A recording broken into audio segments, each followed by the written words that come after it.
हम लोग class 12th का इतिहास का चैप्टर पढ़ रहे थे, महात्मा गांधी और राष्ट्रीय आंदोलन, लेसन 11।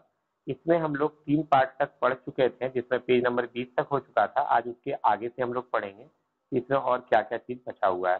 तो जैसा कि आप लोग देख चुके थे कि महात्मा गांधी ने 1942 ईस्वी में क्या किया था, एक आंदोलन छेड़ा था जिसको उन्होंने भारत छोड़ो आंदोलन का नाम दिया था। अब इसके बाद कहा जा रहा है कि जब ये आंदोलन काफी ज्यादा व्यापक तौर पर फैला, तो बाद में ब्रिटिशर्स को भी लगने लगा था कि यहाँ पर अब और ज्यादा राज की स्थापना नहीं की जा सकती, मतलब अंग्रेजी राज को लंबे समय तक नहीं चलाया जा सकता। तो फाइनली 15 अगस्त 1947 का दिन एक दिन तय कर दिया गया कि जिस दिन भारत को औपचारिक तौर पर आजादी दी जाएगी। जब आजादी की बात आई, उस टाइम में महात्मा गांधी उस दिन जो है आपका कोई भी जगह पर नहीं थे, किसी भी चीज में उन्होंने हिस्सा नहीं लिया और वे उस दिन 24 घंटा की उपवास पर थे। उन्होंने इतने दिन जिस स्वतंत्रता के लिए संघर्ष किया था वह एक अकल्पनीय कीमत पर उन्हें मिली थी। उनका राष्ट्र विभाजित हो गया था, ये चीज उनको बहुत खराब भी लग रहा था कि हमारा भारत अब 2 हिस्सों में बढ़ जाएगा। और उनकी जीवनी के लेखक डीजी तेंदुलकर ने लिखा है। हालांकि एक बात और है, महात्मा गांधी की जीवनी के ऊपर एक दो नहीं बल्कि कई सारे लेखकों ने लिखा है, जिसमें एक लेखक का नाम आता है आपका डीजी तेंदुलकर। उसने लिखा है, सितंबर और अक्टूबर के दौरान गांधी जी पीड़ितों को सांत्वना देने हेतु अस्पतालों और शरणार्थी शिविरों के चक्कर लगा रहे थे।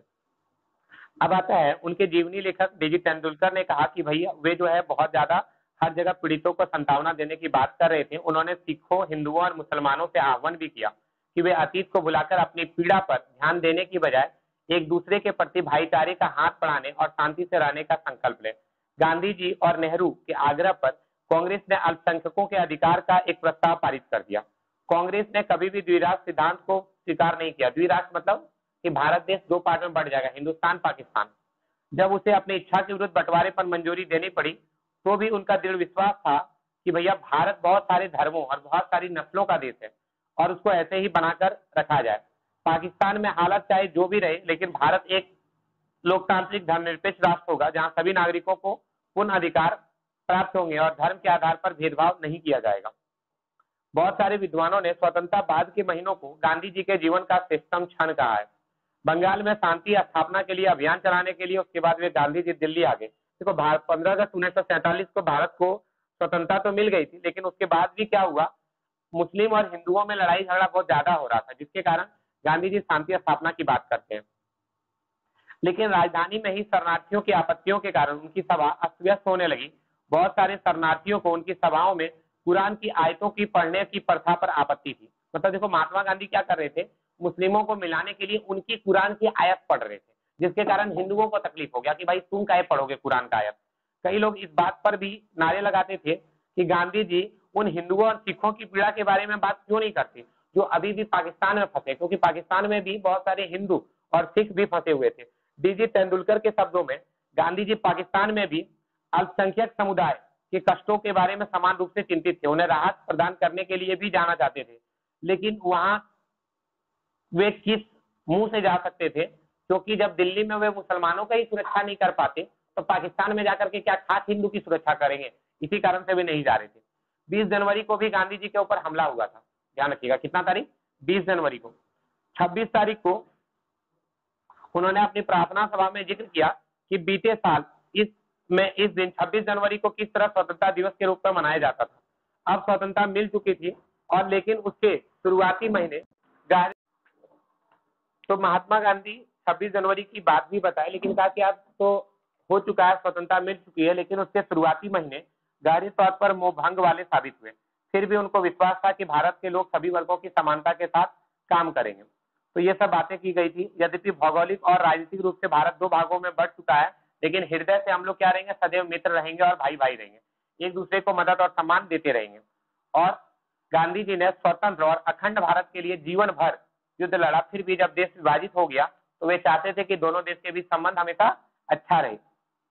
बहुत सारे भारतीयों को यह बात पसंद नहीं आई और जिसके कारण 30 जनवरी को उनको गोली मार दिया गया। किसने गोली मारी थी? नाथूराम गॉडसे। इस युवक का नाम नाथूराम गॉडसे था, ध्यान रखिएगा। अच्छा, वैसे एक बात जानते हो, वास्तविक रीजन के साथ थोड़ा सा बता देते हैं। महात्मा गांधी को नाथूराम गॉडसे ने क्यों मारा था, इसके बारे में थोड़ा सा समझ लीजिए। नाथूराम गॉडसे महात्मा गांधी का एक बहुत बड़ा देशभक्त था, या बोले महात्मा गांधी का एक टाइप का कोई तो चेला था। अब भाई उसी का जब चेला था तो फिर उसको मारने की जरूरत क्यों पड़ी? तो महात्मा गांधी उस वक्त पाकिस्तान को पैकेज पे पैकेज दिए जा रहे थे। पैकेज का मतलब पैसा दिए जा रहे थे, ठीक है। और उस वक्त पाकिस्तान को बहुत सारा टका भारत से मिल चुका था। उसके बाद भी महात्मा गांधी बोले नहीं, और पैसा भेजो। जवाहरलाल नेहरू और अन्य कांग्रेसी नेताओं ने समझाया कि गांधी अगर और पैसा भेजोगे तो भारत गरीब हो जाएगा, आप पैसा नहीं भेज सकते हैं पाकिस्तान को, बहुत हो गया।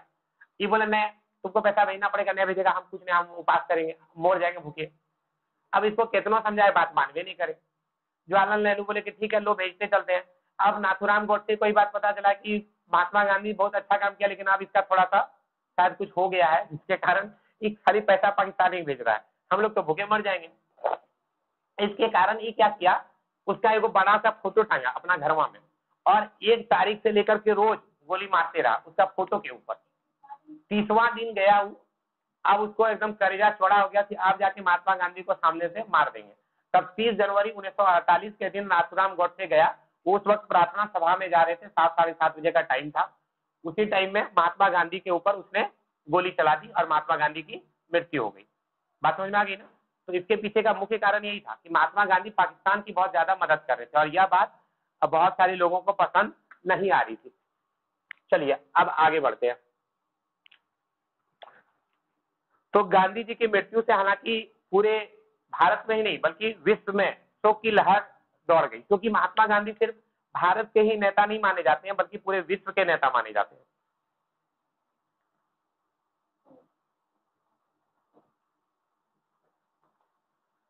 अब आता है जॉर्ज ऑरवेल और एल्बर्ट आइंस्टीन। देखिए जॉर्ज ऑरवेल जो है आपका नाम से स्पष्ट है, ब्रिटिशर से, और एक नाम आता है एल्बर्ट आइंस्टीन का। जैसे विख्यात गैर भारतीयों ने भी उनकी मृत्यु पर हृदय स्पर्शी शब्दों में शोक संदेश भेजे। एक जमाने में उनकी कद काठी और कथित रूप से बेतुके विचार के लिए गांधी जी का उपहास उड़ाने वाले टाइम पत्रिका ने उसके बलिदान की तुलना अब्राहम लिंकन के बलिदान से कर दी। टाइम्स पत्रिका ने उसको क्या कहा था, तकुए जैसा शरीर, मकड़ी जैसा पेड़ू, बुढ़वा जैसा दिखता है, अगला दिन जाके पकड़ गया। वो भी इसका तारीफ किया, बोला इसका जो मृत्यु हुआ या इसका जो बलिदान है, इसका बलिदान का तुलना उसने अब्राहम लिंकन से कर दिया। अब्राहम लिंकन अमेरिका के राष्ट्रपति थे, तो उससे कर दिया। पत्रिका ने कहा एक धर्मांध अमेरिकी ने लिंकन को मार दिया था क्योंकि उन्होंने नस्ल या रंग से पूरे मानव मात्र की समानता में विश्वास था। दूसरी तरफ भी एक धर्मांध हिंदू ने ही गांधी जी की जीवन लीला समाप्त कर दी, क्योंकि गांधी जी ऐसे कठिन क्षणों में भी क्या करते थे, दोस्ती और भाईचारे में विश्वास रखते थे। तो ध्यान रखिएगा इन सब बातों को। टाइम ने लिखा था दुनिया जानती है उसने उनकी यानी गांधी जी की मृत्यु पर वैसे ही मौन धारण कर लिया जिस प्रकार अब्राहम लिंकन की मृत्यु पर किया था, और यह समझना एक मायने में बहुत गहरा काम है। अब आता है गांधी को समझना। हमारे पास बहुत सारे स्रोत उपलब्ध हैं जिनके जरिए हम गांधी जी के राजनीतिक सफर तथा राष्ट्रीय आंदोलन के इतिहास को सूत्रबद्ध कर सकते हैं। सार्वजनिक स्वर और निजी लेखन, इस दिशा में महात्मा गांधी और उनके सहयोगियों और प्रतिद्वंदियों दोनों तरह के समकालीन के लेखन और भाषण एक महत्वपूर्ण स्रोत है। मतलब महात्मा गांधी के बारे में बहुत सारा चीज लिखा जा सकता है भाषण के जरिए, बहुत सारा पत्र वगैरह में उनके बारे में बताया गया, आप लोगों से जान सकते हैं। तो काफी सारा कारण बताया गया। महात्मा गांधी एक हरिजन नामक अखबार में उन पत्रों को भी प्रकाशित करते थे जो उन्हें लोगों से मिलते थे, और नेहरू ने आंदोलन के दौरान उन लिखे हुए पत्रों का एक संकलन तैयार किया, उसे ए बंच ऑफ ऑल्ड लेटर्स के नाम से प्रकाशित भी किया। ये ध्यान रखिएगा। महात्मा गांधी एक हरिजन पत्रिका में अपने पास आए हुए सभी पत्रों को छपवाते थे, और उसका सारा पत्र का संकलन किसने तैयार किया, जवाहरलाल नेहरू ने, और उसने उसे इस नाम से छपवाया, a bunch of old letters के नाम से छपवा दिया। अब आता है एक घटना पत्रों के आईने से। 1920 के दशक में जवाहरलाल नेहरू समाजवाद से लगातार प्रभावित होने जा रहे थे। आप लोग पॉलिटिकल साइंस में पढ़े थे समाजवाद के बारे में, समाजवाद, पूंजीवाद और एक मिश्रित अर्थव्यवस्था। तो इसमें कह रहे हैं 1928 में जब वे यूरोप की यात्रा से लौटे तो सोवियत संघ के प्रयोगों से गहरे तौर पर प्रभावित थे। जब उन्होंने समाजवादियों जयप्रकाश नारायण, नरेंद्र देव, एनजी रंगा और अन्य के साथ घनिष्ठतापूर्वक काम करना शुरू किया तो कांग्रेस के भीतर समाजवादियों और रूढ़ियों की एक बीच खाई पैदा हो गई। 1936 में कांग्रेस का अध्यक्ष बनने के बाद नेहरू ने फांसीवाद के खिलाफ जमकर बयान दिए और मजदूरों और किसानों की मांग का समर्थन भी किया। नेहरू के समाजवादी वक्तव्यों से चिंतित रूढ़िवादियों ने राजेंद्र प्रसाद और सरदार पटेल के नेतृत्व में कांग्रेस वर्किंग कमेटी से इस्तीफे की धमकी भी दे डाली थी और बंबई के कुछ प्रसिद्ध उद्योगपतियों ने नेहरू की आलोचना करते हुए बयान भी जारी किया। तो काफी सारा चीज भी बताया गया है।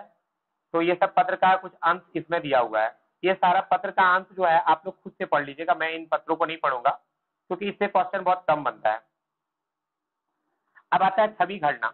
आत्मकथा से भी हमको बहुत सारा अतीत का ब्यौरा पता चलता है कि काफी सारा चीज उस टाइम में लोग क्या करता था। आत्मकथा मतलब क्या होता है? अपने बारे में लिखना। आत्मकथा मतलब अपने बारे में लिखना। जैसे कि अगर बाबरनामा की बात करें, बाबरनामा किसने लिखा था?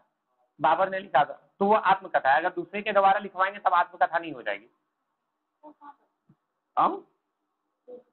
पेज 25 में है। अब आता है पुलिस की नजर से। औपनिवेशिक शासक ऐसे तत्वों पर हमेशा कड़ी नजर रखते थे और इसे विरुद्ध भी मानते थे। तो काफी सारी पत्रें और रिपोर्ट उस वक्त गोपनीय होती थी, लेकिन अब चाहो तो तुम ये सब पत्र रिपोर्ट कहीं पर भी जाकर के देख सकते हो। तो ये सब आपका दिया हुआ है। राजद्रोह के बारे में, गांधी जी की कार्रवाई के बारे में ये सारा चीज बताया गया है। तो बस वही सारा चीज दिया हुआ, क्या क्या बदलाव आया था उन सब पत्रों के बारे में इसमें डिटेल में दिया हुआ है। ये सब आपको खुद से पढ़ लेना है कि क्या क्या चीज है दिया हुआ। अब आता है अखबारों से। महात्मा गांधी के बारे में अच्छा अखबार में छपता होगा या नहीं? ऑब्वियसली छपता होगा भाई, उतना बड़ा आदमी था तो अखबारों में भी छपता था और महात्मा गांधी की गतिविधियों पर अखबार भी महत्वपूर्ण नजर रखते थे, उनके बारे में खबरें छापते थे। और यह सब बात बताता है कि अखबार वाले लोग इसके बारे में क्या समझते थे। और पता है बहुत उस टाइम में क्या होता था, अधिकतर लोग क्या करते थे, अखबार की कतरनें जमा करते थे और लंदन का अखबार का कतरन जो इंग्लिश में वहां छपता था उसको यहाँ हिंदी में ट्रांसलेट करके छाप देता था। तो ये सब चीज आपका दिया हुआ है। लास्ट में देखिए काल रेखा पे आ जाते हैं। इसमें आपका बताया गया महात्मा गांधी दक्षिण अफ्रीका से कब लौटते हैं, चंपारण आंदोलन कब हुआ था, खेड़ा आंदोलन कब हुआ था। तो ये सारा डाटा आपको याद रखना है डेट के साथ। अगर डेट के साथ याद नहीं रखिएगा तो बाद में दिक्कत हो जाएगा आपको। लंदन की अखबार की कतरनें यहाँ पर छपती थी, तो प्रत्येक दिन नहीं लाने जाता होगा, एक सप्ताह तक देख लिया, एक सप्ताह का कतरन डाल दिया। कोई ना कोई तो पेपर पढ़ते होंगे ना, टेलीग्राम चलता था ना, रेडियो चलते थे, उससे आते होंगे। ठीक है, किसी न किसी माध्यम से बातें पहुंचती थी। चलिए आगे बढ़ते हैं। तो ये सारा जो जितना भी डेट है ना आपका, ये डेट आप लोग पूरा याद कर लीजिएगा, ये बहुत काम का है, पूरा का पूरा डेट। इसमें एक दो क्या टिक लगाएंगे, जो टिक सीधा सा भी बोले, ये काल रेखा में जो चीज पहले आप टिक नहीं लगाए उसको फिर से दोबारा लिख लीजिएगा। ये चैप्टर आपका यहाँ पे कंप्लीट हो जाता है। Thank you so much. और आप लोग चैनल को लाइक, कमेंट, शेयर, सब्सक्राइब कर दीजिएगा। Okay bye, see you.